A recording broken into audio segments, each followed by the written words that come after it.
English grammar की series हम लोगों ने स्टार्ट की हुई है और उसमें हम लोग जो है वो टेंसेस पढ़ रहे हैं। तो टेंसेस में आज तरतीब के एतबार से 9वां टेंस, और अगर फ्यूचर के टेंसेस देखें तो उसका पहला टेंस फ्यूचर इंडेफिनिट जो है वो हम लोग कवर करेंगे। फ्यूचर इंडेफिनिट टेंस जो है बड़ा इजी और सबसे ज़्यादा आसानी से समझ आने वाला टेंस है। इस टेंस को सिंपल इसकी पहचान है कि उर्दू फ़िक्रे के आखिर में अगर गा, गी, गे वगैरह आता है, ठीक है। अगर किसी सेंटेंस के फ़िक्रे के आखिर में गा, गी या गे लगा हो तो सिंपल उसको आप कहेंगे कि ये फ्यूचर इंडेफिनिट टेंस है। बाकी डिटेल इस वीडियो को एंड तक देखें, इंशाल्लाह आपको हर चीज़ क्लियर हो जाएगी। बैक पे आप स्लाइड देखें तो आपको आइडिया हो जाएगा कि आज हम लोग जो है वो फ्यूचर इंडेफिनिट टेंस कवर कर रहे हैं, 9वां टेंस तरतीब के एतबार से। और अगर फ्यूचर को देखें, फ्यूचर टेंसेस के एतबार से देखें तो फ्यूचर इंडेफिनिट पहला टेंस फ्यूचर का पहला टेंस है, ठीक है। जैसा कि मैं लेक्चर्स इन वीडियोस में स्टार्ट से कह रहा हूँ कि अगर आपको 3 टेंसेस आते हैं, मतलब सिर्फ 3 टेंसेस की अगर आपको समझ है जो कि बेस टेंसेस हैं जिनमें प्रेजेंट, पास्ट और फ्यूचर है, अगर आप इन तीनों को सही समझ लेते हैं, इस पे आप ग्रिप कर लेते हैं, तो बाकी टेंसेस जो हैं वो तो जस्ट लफ्ज़ों का हेर फेर है, उसमें आपको कोई प्रॉब्लम नहीं आएगी। सिर्फ ये पहले 3 बुनियादी टेंसेस की अगर आपको समझ आ जाती है तो बाकी टेंसेस में आपको कोई प्रॉब्लम नहीं आएगी। तो सेम हम लोग जैसे बाकियों की पहचान या आइडेंटिफिकेशन कर रहे हैं, इसमें भी उर्दू फ़िक्रे के आखिर में जो है वो अगर आप देखें तो गा, गी और गे वगैरह आता है जी। मतलब ये ऐसा सेंटेंस जिसके आखिर में, ऐसा फ़िक्रा जिसके आखिर में गा, गी या गे आए। और अगर इसको दूसरे लफ्ज़ों में देखें तो हर वो फ़िक्रा जिसमें कोई काम मुस्तकबिल में या फ्यूचर में कोई काम किया जाए वो फ्यूचर का सेंटेंस है या फ्यूचर इंडेफिनिट का टेंस है। 4 नकाती एजेंडा स्टार्ट से हम लोग उसको फॉलो कर रहे हैं, ठीक है। और सिंपल बड़े सादा फ़िक्रे हम लोगों ने, मतलब डिफ़िकल्ट या कॉम्प्लिकेटेड सेंटेंसेस नहीं यूज़ कर रहे हैं। हमारा जो मेन फोकस है वो स्टूडेंट्स हैं जो बिल्कुल ही कहते हैं कि जी हमें तो जो मर्ज़ी कर लें, टेंसेस की समझ नहीं आएगी। ये वीडियोस की सीरीज़ जो है उन्हीं स्टूडेंट्स के लिए है।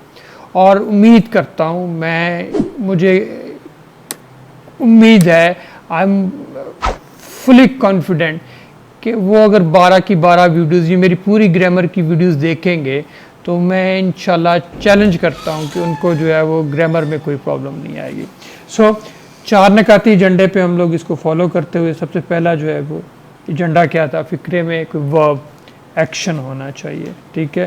तो फ़िक्रे में कोई काम हो रहा है तो उसमें जो है वो अब अगर देखें तो जाऊँ, जाना वर्ब है, तो इस सेंटेंस में वर्ब है, इट्स मीन कि ये हमारा, मैं इसको क्योंकि ये ज़रा ऑड सा, बड़ा सा ऑड लगता है तो मैं इसको स्मॉल में ले गया। तो जाना मतलब वर्ब है, तो क्लियर हो गया जी। सबसे पहले हमारी शर्त क्लियर हो गई कि भाई इसमें वर्ब होना चाहिए, तो वर्ब है। सेकंड हमारा नुक्ता या पॉइंट क्या था, रूल क्या था कि उसमें बेस टेंस चेक करना है। मैंने कहा था जी बेस टेंस के लिए लास्ट में देखें कि इसके अंदर जो है वो क्या लगा हुआ है। अगर इसमें है तो वो प्रेजेंट है, अगर था लिखा है तो वो पास्ट है, और अगर गा है तो फ्यूचर है। तो सिंपल क्लियर हो गया जी कि गा है तो ये फ्यूचर का टेंस है, फ्यूचर का फ़िक्र है, फ्यूचर सेंटेंस है। अच्छा, उसके बाद मैंने कहा था जी लास्ट के बाद उसके साथ वाला भी ऐड करना है, तो क्योंकि ये इंडेफिनिट टेंस है, इंडेफिनिट जितने भी थे सवाए प्रेजेंट इंडेफिनिट में जिसमें हम लोगों ने है के साथ ता भी देखा था, लेकिन पास्ट इंडेफिनिट में भी मैंने बताया था कि उसकी सिर्फ जो है वो उसके साथ लास्ट की निशानी देखनी है, जैसे वो अलिफ, छोटी ये और बड़ी ये थी। सिमिलरली क्योंकि फ्यूचर इंडेफिनिट है, इंडेफिनिट में उसका लास्ट में अगर गा, गी, गे आ गया तो इट्स मीन के इंडेफिनिट फ्यूचर का इंडेफिनिट टेंस है, इसके बैक पे मज़ीद जाने की ज़रूरत नहीं है। और अगर इसमें अगर देखें भी तो साथ कुछ नहीं लगा हुआ, मतलब मैं जैसे हमने बताया था कि इसमें अगर रहा लगा हो, चुका लगा हो, या टाइम प्लस रहा लगा हो, तो फिर जो है ये बाकी तीन हालतें जो इनमें कंटिन्यूस, परफेक्ट या परफेक्ट कंटिन्यूस, अभी तीनों में से कुछ भी नहीं लगा हुआ, गा से पहले कुछ भी नहीं लगा हुआ, तो इट्स मीन कि ये सिर्फ इंडेफिनिट टेंस है। तो दूसरी शर्त भी हमारी पूरी हुई और तीसरी शर्त भी पूरी हुई, और चौथी शर्त टेंस एक्टिव है या पैसिव है। टेंस एक्टिव है या पैसिव की पहचान क्या थी? या तो टेंस फिक्रे को घुमाया हुआ होगा। घुमाया हो कैसे? मैं स्कूल जाऊंगा, या मैं खाना खाऊंगा, खाना मुझसे खाया जाएगा। घुमा हुआ है तो घुमा, हम लोग सीधा फिक्रा है, सीधा अगर सेंटेंस है तो एक्टिव है, लेकिन अगर घुमाया हुआ है तो ये पैसिव है। सबसे पहली निशानी। दूसरी, उसमें जा, पैसिव वाला जा लगा होना चाहिए। तीसरी निशानी उसमें पैसिव की बताई थी कि जी जो काम करने वाला मेन सब्जेक्ट है वो अंदर सेंटेंस के गया हो। तो तीनों में से कोई शर्त भी पैसिव की पूरी नहीं हो रही, तो इसलिए ये एक्टिव सेंटेंस है। तो ये चारों के चारों हमारी जो है नकात, हमारा एजेंडा पूरा होता है। सिंपल। उसके बाद मैंने एज़ यूजुअल जैसे बाकी वीडियोस में भी मैंने सिंपल सादा फिक्रे लेके उनको ट्रांसलेट किया, इसी में भी, इसमें भी मैंने वही यूज़ किया, सादा फिक्रे यूज़ किए। अरे सबसे पहला सेंटेंस, मैं क्रिकेट खेलूँगा। अब इसमें एक चीज़ है, ग्रामर की बुक्स और अक्सर साथी बताते हैं कि जी शैल और विल यूज़ होता है, मतलब आई और वी के साथ शैल यूज़ किया जाता है और बाकी सब के साथ विल यूज़ किया जाता है। अब मॉडर्न इंग्लिश में आज के दौर में अब हर बंदा आई के साथ भी विल यूज़ कर रहा है, वी के साथ भी विल यूज़ कर रहा है। और मैं पर्सनली आपको ये रिकमेंड करूँगा जी कि इस शेल के चक्कर में अब आप चाहे ना पढ़ें, आप सिर्फ विल को यूज़ करें, आई के साथ भी विल और वी के साथ भी विल यूज़ करें। क्योंकि मॉडर्न लैंग्वेज में अब जब हम लोग को इसकी कॉन्ट्रैक्शंस करते हैं, कंकैटिनेट करते हैं इसको, जब इसको शॉर्ट करते हैं, तो वहाँ पे भी आइल और विल, आई के साथ भी विल यूज़ कर रहे हैं और वी के साथ भी विल यूज़, बल्कि आजकल मोस्टली विल ही यूज़ हो रहा है। शैल भी यूज़ करेंगे तो कोई मसला नहीं है, लेकिन विल यूज़ करें तो अब ज़्यादा बेटर है। मैं क्रिकेट खेलूँगा, I will play cricket, I will play cricket. मैं पानी पीऊँगा, आई विल ड्रिंक वाटर। मैं कपड़े खरीदूँगा, आई विल बाय क्लोथ्स। तो मैंने सबके साथ विल ही यूज़ किया, सादा सेंटेंसेस लिए, उन सेंटेंसेस को मैंने आगे ट्रांसलेट किया। ओके जी, नेक्स्ट इस जैसा कि हम लोग बाकी वीडियोस में भी करते आ रहे हैं, एक की फ़िक्रा, उसकी 5 मुख्तलिफ हालतें, simple, interrogative, negative, interrogative negative और डबल इंट्रोगेटिव कवर करते हैं।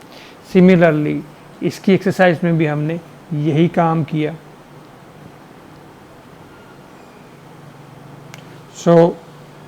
सबसे पहले जो है वो सिंपल सेंटेंस ले लेते हैं जी, सादा फिक्रा। और उसका जो एक तरीकाकार था हमारा, वो था सब्जेक्ट, हेल्पिंग वर्ब, वर्ब और ऑब्जेक्ट। तो मैंने सिमिलरली जो है वो, मैं रोज़ाना स्कूल जाऊंगा, I will go to school daily, इसको ट्रांसलेट किया। इसके बाद अगर हम लोग बात करें इंट्रोगेटिव की, अरे ये मैं इसको दोबारा जो है वो अंडू कर दूं जी।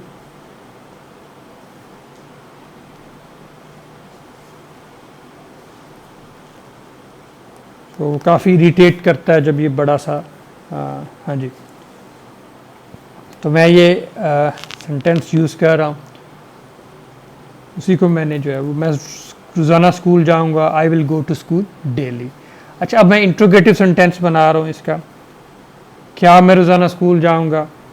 तो क्या तरीकाकार था कि हेल्पिंग वर्ब जो था उसको हम लोग सेंटेंस के स्टार्ट में ले आते थे, will I go to school daily, क्योंकि ये पूरा जी कंट्रोल पिछली स्लाइड का कंट्रोल मेरे हाथ में होता है, तो इसलिए जो है मैं इसको इजीली यहाँ से मैनेज कर लेता हूँ। टेक्नोलॉजी का दौर है जी, हमें भी थोड़ा सा टीचर्स को भी अब अप टू डेट होना पड़ेगा, सो दैट्स वाई हम भी ज़रा थोड़ा सा अप टू डेट हैं। दूसरा हम लोग थोड़ा सा आईटी के बंदे हैं, आईटी से रिलेटेड भी हैं, so we know that how to implement information technology or IT technology in our conventional study. So that's why we are using all this stuff. So next अगर देखें तो मैं रोज़ाना स्कूल नहीं जाऊंगा, तो नहीं का जिक्र आ गया, ऑटोमेटिकली नेगेटिव नेगेशन है, नेगेटिव सेंटेंस है, I will not go to school daily, not लग गया साथ जी। और अगर इंट्रोगेटिव और नेगेटिव दोनों हैं, ये वाला जैसे सेंटेंस है, तो will I not go to school daily. उसके बाद मैं रोज़ाना स्कूल क्यों जाऊंगा, डबल इंट्रोगेटिव है, क्यों का जिक्र आ गया, तो उसके लिए जो है why will I go to school daily. Easy है, एक दो सेंटेंस स्टार्ट में कुछ थोड़ा सा प्रॉब्लम आती है जब समझ ना आए, अदरवाइज़ मेरा नहीं ख्याल कि इससे ईजी आसान तरीका होगा इन टेंसेस को समझने का। वीडियोस पसंद आ रही हैं, लाइक करें, शेयर करें, कमेंट करें, सजेशंस अगर हैं तो उनको भी कमेंट करें। कोई चीज़ पसंद नहीं आ रही, उसमें बेहतरी चाह रहे हैं, दूसरे तरीके से सीखना चाह रहे हैं, कुछ भी अगर आपके जहन में है तो उसमें हमारी हेल्प करें, हमें कमेंट करें, हमें सजेशंस दें। और जो स्टूडेंट्स फर्स्ट टाइम आए हैं वो हमारे चैनल को सब्सक्राइब ज़रूर कर लें ताकि आने वाली वीडियोस जो है वो मिस ना हो। So thank you ji.